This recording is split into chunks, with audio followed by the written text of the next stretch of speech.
네, 어반베이스는 2D 평면도를 자동으로 2초 만에 3D로 변환할 수 있는 머신러닝 알고리즘을 가지고 있는 스타트업입니다. 이 알고리즘을 바탕으로 전국의 95%의 아파트를 3D로 구축을 하고 있고요. 전 세계에서 가장 집 3D 데이터가 많은 스타트업이라고 말씀드릴 수가 있습니다. 저희는 현재 그 집의 3D 데이터를 중심적으로 수집을 하고 있고 구축을 하고 있지만은 앞으로는 뭐 스포츠 시설이라든지 아니면 뭐 도서관 이런 용도를 가리지 않고 전부 다 3D로 변환을 해서 도심의 기반 데이터를 구축을 하겠다라는 비전을 가지고 출발한 스타트업입니다. 그래서 이제 도심을 뜻하는 어반 그리고 데이터베이스를 뜻하는 베이스를 두 개를 합성해서 만든 스타트업 이름이라고 보시면 될 것 같습니다. 네, 저희는 이제 구축된 3D 데이터를 바탕으로 유저들이 누구나 접속해서 자기 집을 가상으로 시뮬레이션, 인테리어 시뮬레이션을 해볼 수 있는 서비스를 제공을 하고 있는데요.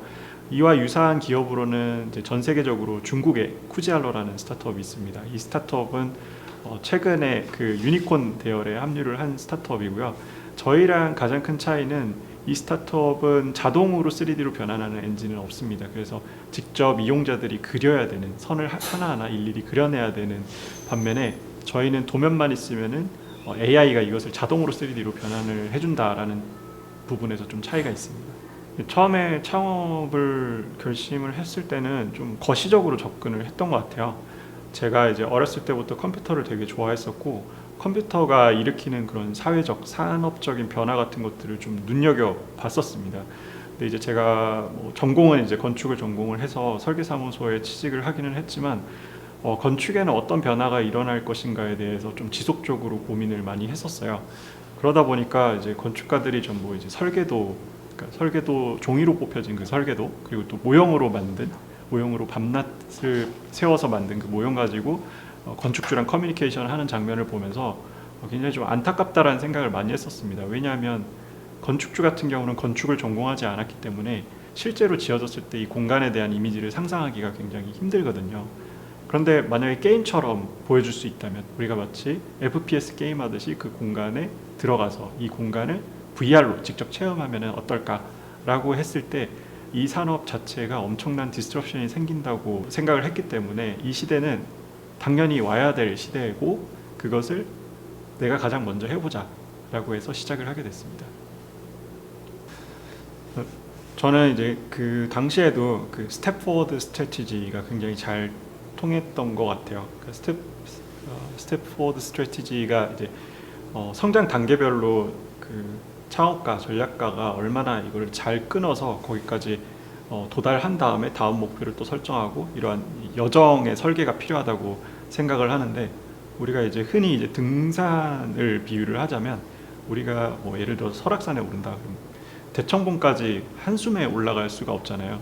이것을 이제 엔드 모델이라고 하면 중간중간에 쉬어가야 되는 여정이 있는데 또 그리고 악천후가 중간에 있으면 이것을 피해서 다른 경로로 또 설정을 해야 되는데 하나의 그 여정을 직선으로 그어서 가려고 생각을 하다 보면은 이게 늘 나중에서야 큰 문제가 발생을 하더라고요.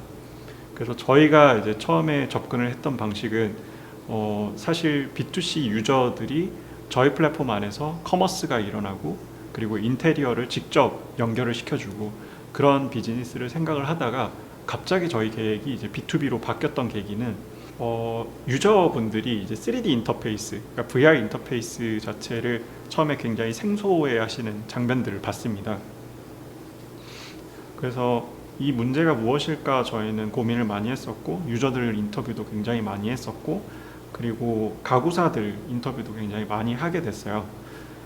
그러다 보니까 이제 저희가 하나 발견을 했던 것은 유저들은 이것을 쓰기 힘들어하지만 가구사들이 현장에서 세일즈를 할 때 유저들이랑 소통하기 힘들다라는 것을 알게 됐습니다. 그래서 이제 그 오프라인 매장에 있는 세일즈맨들은 저희 서비스가 굉장히 필요했던 상황이라는 것을 알게 되면서 B2B 서비스로 빨리 전환을 하게 됐어요. 그러다 보니까 이 산업에서 굉장히 좀 유의미한 성과를 이뤄내게 됐고요. 그러면서 자연스럽게 저희 어반베이스도 저희 타겟 마켓 일반 B2C 고객들한테 잘 알려지게 되면서 또 B2C 고객까지도 확보하게 되는 그런 쾌거를 이루었다고 볼 수가 있습니다. 네, 사실 저희는 이 언택트 시장, 그러니까 뭐 저희 VR, AR뿐만 아니라 뭐 비디오 커뮤니케이션이라든지 그런 협업 툴 시장도 조금 더 늦게 찾아올 거라고 예상을 했었는데요. 이게 이제 코로나로 인해서 훨씬 더 몇 년은 더 앞당긴 것 같아요. 그래서 저희 역시도 이걸 이제 장기간으로 보고 저희가 또 그 전에 이제 스텝포워드 스트래티지를 설정을 했던 것들이 있는데 그 중간에 몇 단계를 다 까먹고 앞으로 빨리 왔던 세상 같습니다. 그래서 저희가 처음에 설정을 했던 대로 분명히 그 시대는 오는데 언제 올지 모르는 불확실성이 되게 컸다면, 지금 같은 경우는 저희가 예상치도 않게 너무 빨리 오는 바람에 이제 그런 부분에서 대응을 하느라 굉장히 바쁜 나날을 보내고 있는데요. 뭐 기업들뿐만 아니라 개인들도 이제 언택트가 예전에는 나이스 투 해브인 시장이었다면 지금은 이제 머스트 투 해브로 완전히 바뀐 시장이기 때문에 그런 부분에서 저희가 대응을 하려고 많이 준비를 하고 있고요. 그 준비했던 성과들이 이제 올해 하나 둘씩 나타나고 있는 것 같습니다. 네, 원래 이제 저희가 초기에 세웠던 계획은 B2C 사이드에서 소비자들을 만족을 시키는 서비스를 만드는 것이었는데, 어떻게 보면은 이제 VR이나 AR이 그 당시에는 굉장히 생소했고 소비자들한테, 근데 B2B 쪽에서는 니즈가 있다는 것을 확인을 했습니다. 그래서 B2B를 제일 첫 번째로 수익화를 시켰고요. 수익화를 하는 과정도 굉장히 어려웠는데 가장 어려웠던 부분은 첫 고객을 만나는 일이었습니다.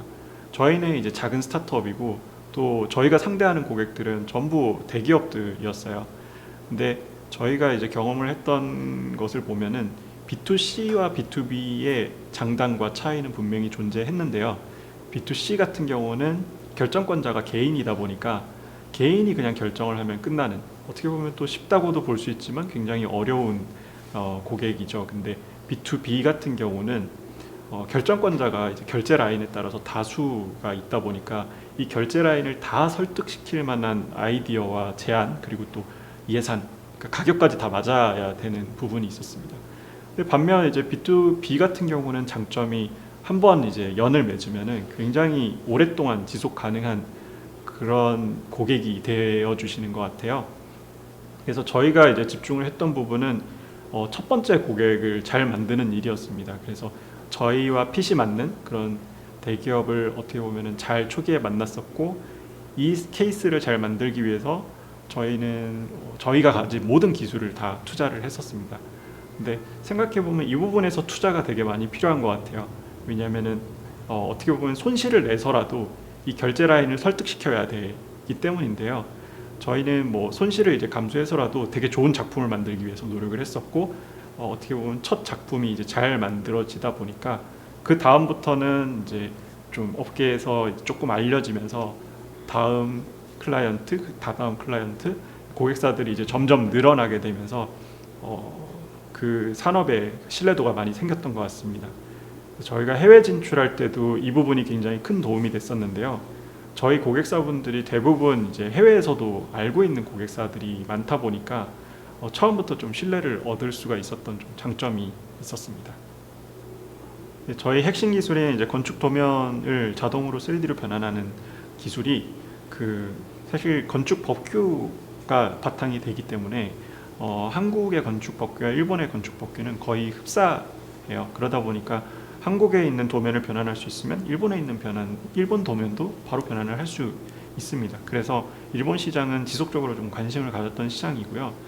근데 이제 저희가 이제 변화의 움직임으로 봤던 것이, 과거에 한 2, 3년 전까지만 하더라도 일본의 지하철을 타면 지하철 광고가 거의 다 이제 대부 관련된 광고들이었어요. 그런데 한 2, 3년 전에 이제 바뀐 상황이 뭐였냐면, 그게 전부 뭐 리모델링 광고라든지 뭐 집을 중개해주는 플랫폼의 광고라든지 그런 걸로 변화되는 것을 보면서 이게 왜 바뀌었을까를 좀 주목을 했고요. 일본의 그 리모델링 시장, 홈퍼니싱 시장 자체가 일어나고 있다라고 판단을 하게 됐습니다. 그래서 이제 저희가 시장 조사를 했을 때 우리나라 홈퍼니싱 시장, 인테리어 시장도 증가를 하고 있지만 일본은 우리나라 시장의 거의 한 10배 정도 되는 시장이었어요. 이 부분에서 어떤 영역을 차지할 수 있을까 고민을 하면서 정식으로 이제 출장을 가서 필드 트립을 가게 됐었고요. 여러 그 산업에 있는 일본 회사들이랑 많이 만났는데, 근데 운이 좋게도 그 일본 1위의 부동산 개발사, 그러니까 부동산 분양을 하는 곳이죠. 거기랑 미팅을 하게 됐어요. 그래서 여기는 어떤 방식으로 분양을 할까 저희가 직접 한번 체험을 했었는데, 사실 일본이랑 우리랑 되게 비슷하다고 생각을 하는데 이 시장은 완전히 다르더라고요. 그러니까 한국 같은 경우는 이제 모델하우스 가면은 분양 브로셔, 그러니까 도면이 있는 것을 그냥 나눠주고 끝이잖아요. 근데 일본 같은 경우는 그 브로셔를 나눠주고 그 도면에다가 가구 같은 것들을 스티커 형태로 붙일 수 있도록 그 인형 꾸미기 그 스티커 같은 것을 이렇게 나눠주시더라고요. 그래서 자기가 이제 가구 배치하고 싶은 곳을 도면에다 직접 이렇게 스티커 형태로 붙이는 것을 보고 저희 서비스를 보여드렸죠. 그랬더니 굉장히 놀라시더라고요. 그래서 당장 적용을 하고 싶다, 그런 니즈가 있어서 일본 진출을 바로 하게 됐습니다. 우선은 이제 가장 필요한 게 사람이었어요. 그러니까 제가 사실은 일본어도 전혀 못하기 때문에 같이 커뮤니케이션을 할 수 있는 사람이 필요했는데, 그게 뭐 갈 때마다 통역사 정도로 해결이 될 수 있는 문제는 아니었고, 코파운더 정도로, 일본 법인의 코파운더 정도로 합류하실 수 있는 분이 필요했는데, 마침 이제 저희가 거래를 하고 있던 소프트뱅크의 이제 부장님이랑 팀장님이 저희가 일본 법인을 설립하면은 합류하고 싶다라고 얘기를 해주셔서 그분들을 중심으로 일본 법인을 설립을 하게 됐고요. 그 다음에 이제 제가 할 일은 언어를 배우는 데는 오랜 시간이 걸려도 그래도 그 나라의 정서를 이해하기 위해서 뭐 정치나 경제, 역사 같은 것들은 금방 배울 수가 있겠더라고요. 그래서 저희가 비즈니스 거래를 하기 위해서 무엇보다도 이 나라의 정서나 경제 상황 같은 것들은 좀 알아야 되기 때문에 사실 역사부터 다시 공부를 했었습니다. 역사를 공부를 하고 지금 현재 정치 상황, 그리고 경제, 또 저희가 타겟 마켓으로 보는 인더스트리까지, 거기서 또 빅플레이어가 누군지, 그리고 우리가 공략을 해야 될 그 기업들이 어떤 히스토리를 가지고 있고 글로벌리하게 어떤 포지셔닝을 하고 있는지까지 빠삭하게 분석을 했고요. 그래서 그것을 토대로 저희가 이제 제안서 같은 것들을 담아내기 위해서 많이 노력을 했었습니다. 우선 이제 저희사가 바라보는 일본 시장에서의 이제 가장 큰 기회는 저희 같은 서비스, 저희 같은 기술을 제공하는 현지 회사가 전혀 없다는 부분에서 굉장히 큰 희열을 느꼈습니다. 그래서 저희가 빨리 진출을 하게 되면 이 시장은 다 이제 우리가 차지할 수 있겠구나라는 확신을 가졌었고요. 그리고 무엇보다도 서비스 문화 자체가 한국이랑 좀 차이가 있었는데 그게 저희 서비스에 더 잘 맞았던 것 같아요. 어떻게 하면은 고객 관점에서 정말 A에서부터 Z까지 다 만족을 시켜줄까, 어떻게 하면 잘 팔까라는 고민을 고객 관점에서 굉장히 고민을 많이 하고 계셔서 그 포인트에 저희 서비스가 들어가면 활용정점이 될 거라고 생각을 했습니다. 근데 반면 이제 그 리스크가 있었던 부분은 이제 대부분 사람들이 아시는 대로 일본 시장은 좀 느리다는 단점이 있어요. 네, 반면 또 장점은 한번 계약을 맺거나 한번 거래를 하고 나면 뭐 몇 년이고 10년이고 이렇게 거래 관계가 지속된다라는 약간 의리가 있는 또 시장이기도 했고요. 저희는 이제 스타트업이기 때문에 빠르게 성장을 해야 되고 빠르게 계약 성과를 올리면서 이 시장에서 저희만의 아이덴티티를 강하게 굳혀야 되는 상황이었었고, 근데 저희가 이제 그 부분에서 해결을 하기 위해서 네트워크를 최대한 많이 활용을 했습니다. 네트워크와 사실은 에이전시나 뭐 벤더 채널사 같은 것들을 많이 활용을 했는데요. 이제 일본 시장은 우리나라 시장이랑 또 다르고 중국 시장이랑 가장 크게 또 다른 부분이 해외에 이제 우수한 기술이 있으면 그것을 따라하려고 하는 생각보다는 그 기술을 빨리 도입을 하려고 하는 관성이 조금 강하더라고요. 그렇기 때문에 독점을 요구하는 케이스가 굉장히 많습니다. 그래서 이런 어떤 그 기술의 딜리버리 시장이 굉장히 잘 돼 있고, 이 기술 딜리버리만 전문으로 하는 에이전시랑 벤더사들이 있어요. 사실 소프트뱅크도 그러한 그 펑션을 수행을 하고 있고요. 굉장히 크게 수행을 하고 있죠. 그러다 보니까 저희가 얼마나 그 훌륭한 에이전시들이랑 계약을 해서 저희 기술을 딜리버리 시키느냐, 이게 그 속도의 포인트라고 생각을 했습니다. 그래서 그러한 부분에서 이제 속도를 올리기 위해서 저희는 이제 신뢰할 수 있는, 그리고 또 명성이 이제 높은 그런 에이전시들과 계약을 많이 하게 됐고, 그러면서 좀 더 빠르게 진출을 할 수 있었습니다. 이 모든 것들은 어떻게 보면은 저희 그 초기 법인의 코파운더, 일본 코파운더 분들이 그러한 어드바이징이나 전략 설정을 굉장히 잘 해주셨어요. 우선 저희가 일본에 진출을 하기 전에 수많은 이제 실패 케이스와 이제 성공 케이스에 대해서 분석을 했었고요. 이제 대부분의 실패 케이스 같은 경우는 그 이 시장 자체를 정량적으로 분석하고 어떻게 보면은 계산적으로 접근을 했다라는 게 가장 케이스가 많더라고요.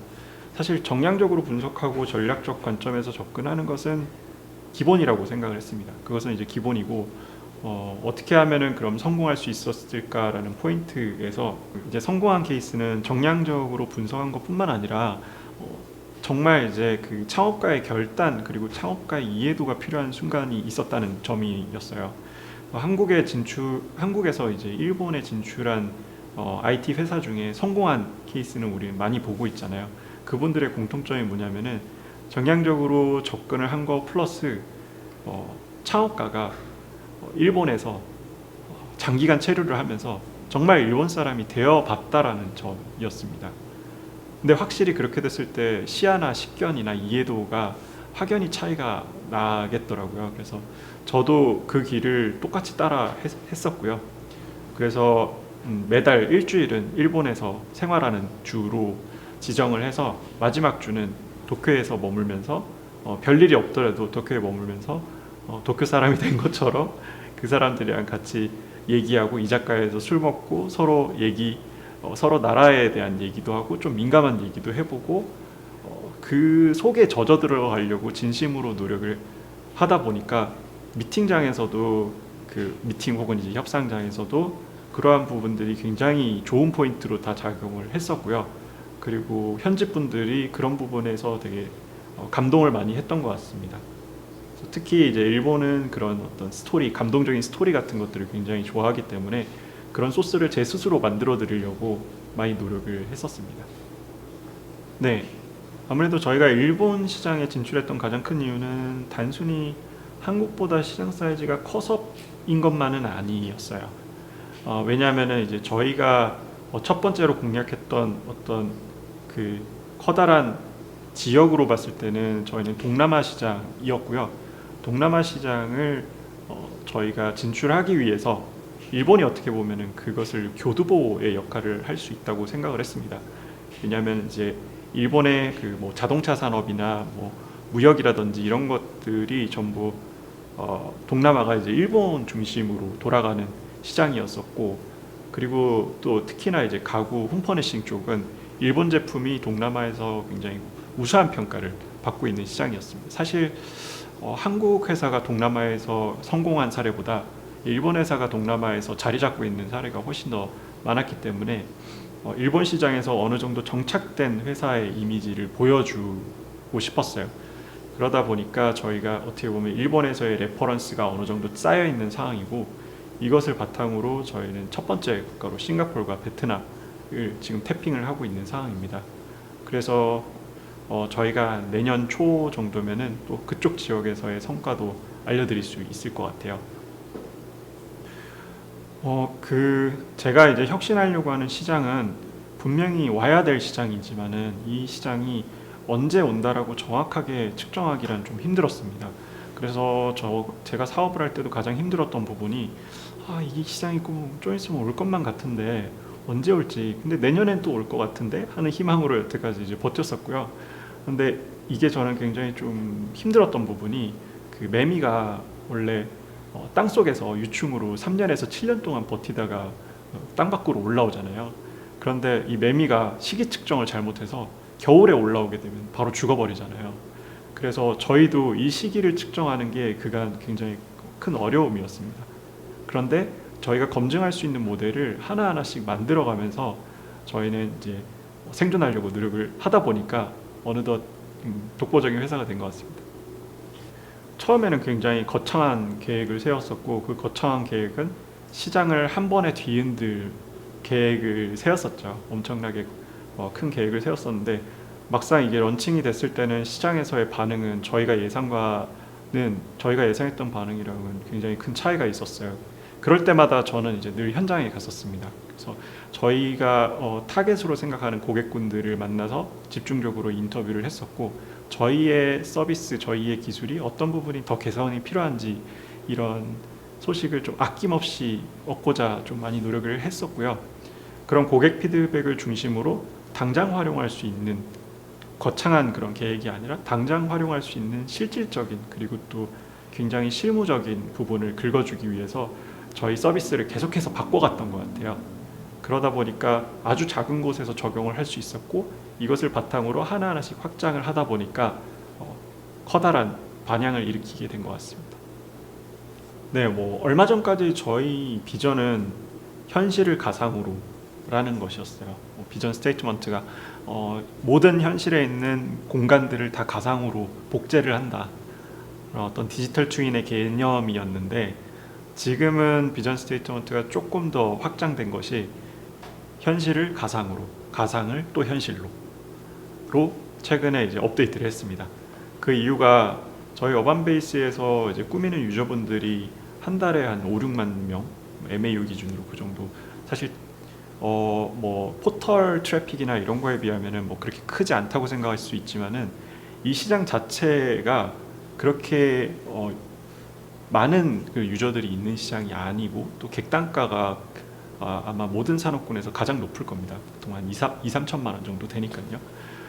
근데 이분들이 저희 어반베이스에서 가상으로 꾸미고 가상으로 시뮬레이션을 하고 끝나는 모델이었다면, 이분들이 가상으로 꾸민 것을 진짜 이제 그분들의 집으로 똑같이 만들어 드리는, 그러니까 오프라인으로 확장을 하는 개념을 저희는 지금 준비를 하고 있고요.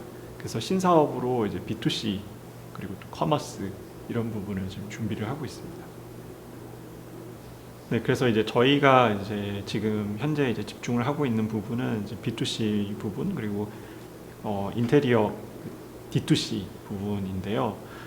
이러한 부분에서 이제 비전을 공감을 해주시면서 최근 이제 투자 라운드가 이제 SI 라운드로 이제 신세계가 참여를 했고, 그런 비전에 공감을 해서 같이 시장을 개척을 하게 될 것 같습니다. 그래서 저희가 방금 말씀드렸던 그런 이제 B2C 일반 소비자들을 연결을 하는 것을 저희가 내년 초까지 어느 정도 유의미한 성과를 올리는 것을 이제 목표로 하고 있고요. 지금 단계에서는 저희가 굉장히 거대한 수치가 나오는 상황은 아니고, 지금 초기 스타트업이라고 여전히 생각을 하고 있습니다. 그래서 한 명의 고객이라도 그 고객의 그 의미를 분석하기 위해서 한 명의 연결된 사례도 소중히 생각을 하면서 지금 피드백, 검증을 하는 그런 단계이고요.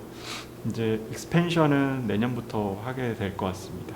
사실 창업을 하고 나서도 그 어떤 힘듦과 고통, 고난, 그리고 또 개인적으로도 감내해야 될 짐 같은 것들이 너무 많기 때문에, 창업을 결심하는 것 자체가 힘들면은 그 다음에 있는 역경 같은 것들을 뛰어넘기가 굉장히 힘들다고 생각이 돼요. 그래서 그 정도의 자세로는 창업을 하면 안 되죠. 제가 이렇게 말씀을 드릴 수가 있는 게, 사실 저도 그 누구보다도 되게 예민하고 되게 두려움이 많고, 그리고 실제로 저는 리스크를 되게 싫어해요. 이게 되게 아이러니하게 들릴 수도 있는데, 저는 창업 말고도 그 여러 가지 생활 면에서도 그렇고 어떤 되게 사소한 제품을 구매를 할 때도 리스크가 있는 제품은 절대 사지 않거든요. 근데 제가 그 리스크와 그 두려움을 없애는 방법은 무엇보다도 이제 공부하고 아주 작은 실패를 경험을 하는 게 되게 중요한 것 같습니다.